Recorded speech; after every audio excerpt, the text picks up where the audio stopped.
semua orang ada alami yang paling teruk atau yang lebih buruk daripada saya. Tapi disebabkan saya atas pentas, saya ceritalah Alright, so nama saya Adnan bin Aladin. Thank you kepada semua yang hadir hari ini. Boleh bagi tepukan yang paling gemuruh sekali. Saya nak ucapkan terima kasih kepada semua yang hadir. So boleh tak kita pandang orang sebelah kita? Terima kasih kerana hadir. Yalah, kita berada dekat sini hari ini, betul?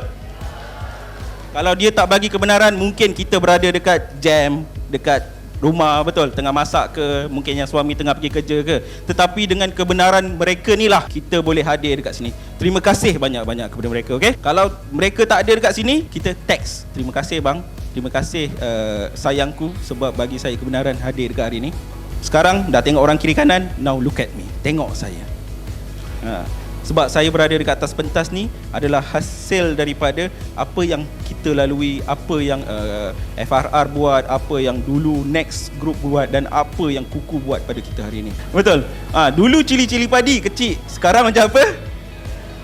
Capsicum yang manis, okey? Dia warna merah, menawan semua. So, saya ada tunjuk anak panah saya yang mana, yang minta derma ikhlas tu. Okay, next. Tunjuk sikit, anak panah sikit. Yang itu ternyata berbeza, betul tak? Luar biasa hari ni kita berada kat atas ni. Alright. Ini adalah waktu saya belajar dulu. Waktu saya menuntut HND Business and Marketing di Kolej Profesional Mara Seri Iskandar. Sekolah rendah ke sampai ke sekolah menengah, saya adalah seorang yang sangat-sangat pemalu. Jangan kata nak naik pentas, nak ambil gambar grup sekolah pun saya tak buat. Alright. So setelah itu saya meneruskan saya punya kerjaya dekat Pro 2 ini di HQ di Serendah, Rawang. So waktu ni saya banyak belajar banyak benda. Sebab apa? Sebab saya dah jadi seorang yang super tadi. Lepas daripada kolej tu saya berubah sebab dekat kolej tu saya kenal dengan wife saya. So dekat situ saya banyak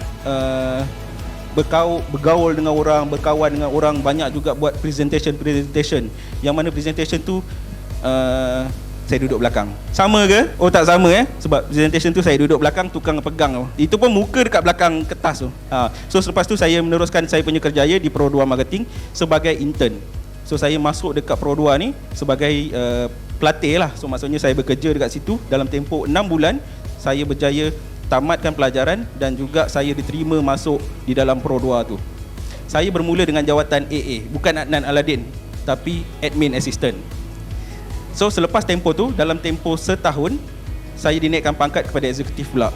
Dan di sinilah saya banyak belajar. Yang mana boleh tengok saya punya gambar, saya pergi ke carnival. Dekat sini saya yang minta kepada management. Sebab apa? Saya cakap saya tak pernah jumpa orang ramai. Saya tak pernah bercakap dengan orang pun. So saya pergi event ni, dekat sinilah saya mula belajar bercakap, belajar jumpa orang dan juga belajar macam mana nak berinteraksi dengan baik. So saya juga seorang yang unpredictable. Saya tak boleh dijangka sebab saya sendiri pun tak jangka apa yang saya buat ni. Macam naik pentas hari ni, kita punya CEO panggil, saya kata okay, yes, boleh. Tapi saya tak tahu pun sebenarnya apa yang dia nak. Lepas tu dia cakap, tapi kau kena naik pentas tau. Tapi saya terima dengan hati yang reda. Alright, so saya adalah seorang yang unpredictable. Apa yang saya buat adalah saya lepaskan jawatan saya dalam tempoh 24 jam di Pro 2. Waktu tu saya adalah eksekutif dalam tier yang agak tinggi jugalah. So saya lepaskan setelah bekerja selama 6 tahun dekat Pro 2. Sebab apa? Sebab saya nak belajar berniaga. Ini adalah perniagaan pertama. Saya nak belajar buat pengurusan. Sebab saya ingat saya dah hebat dalam waktu tu. Dekat Pro 2 saya dalam urusan saya jaga ekspor. So bila ekspor ni saya belajar A to Z, daripada nak buat costing apa semua saya dah belajar, daripada nak management daripada group A ke group B, group C, saya buat semua tu. So saya ingat saya dah hebat. So saya buat kolam ikan. Nampak gambar petani kan? Saya ada banyak anak ikan waktu tu.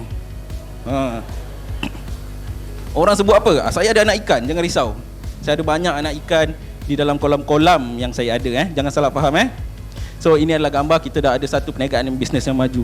Saya bermula lebih kurang pada tahun 2011 waktu tu.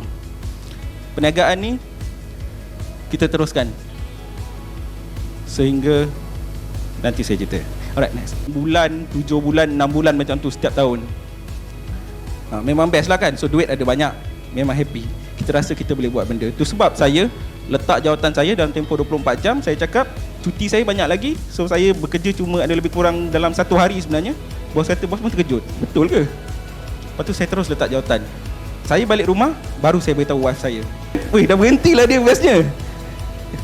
Betul tak? Kemudian hari keesokannya baru saya beritahu parent saya yang saya dah berhenti kerja.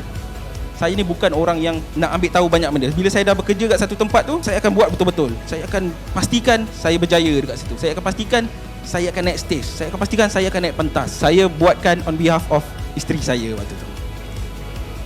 Masa tak yakin kan, buat untuk wife kan. So tengok status saya daripada awal dulu, projek semua untuk nama isteri saya. Apa benda yang saya buat semua untuk nama isteri saya. Kemudian Facebook pun semua saya buat untuk isteri saya. Dan saya realise ada sesuatu benda sebenarnya yang tak kena dekat sini. Jika kita tak suka sesuatu dan tak mampu untuk mengubahnya, tukar cara kita berfikir.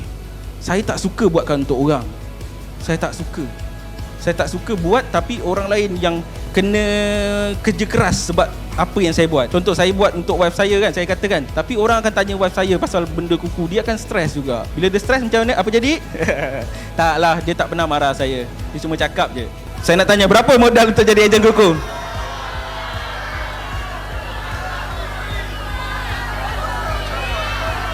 Oh, ramai sangat. Dah kosong dah pun So dah kosong dah pun sebab modal dia kosong.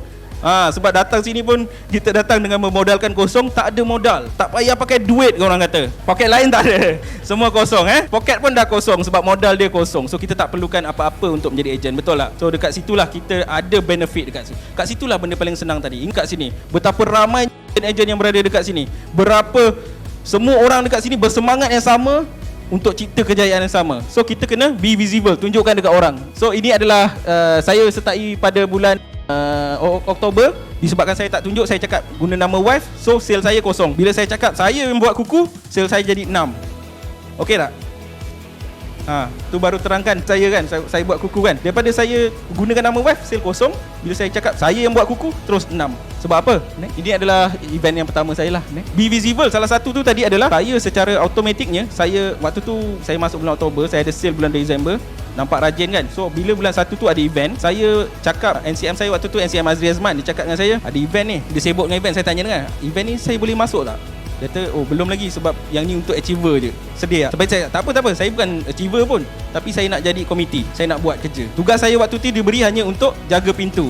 So terima kasih kepada yang jaga pintu depan tu tugas saya jaga pintu macam tu je. Kita tak nak move forward, kita tak nak ke depan lagi dah. So kalau kita rasa susahnya cari sale hari ni, tak apa, dulu aku pernah rasa lagi susah. Dulu aku pernah buat semua benda ni, kenapa sekarang aku tak dapat? Betul tak? So sekian, terima kasih. Assalamualaikum warahmatullahi wabarakatuh.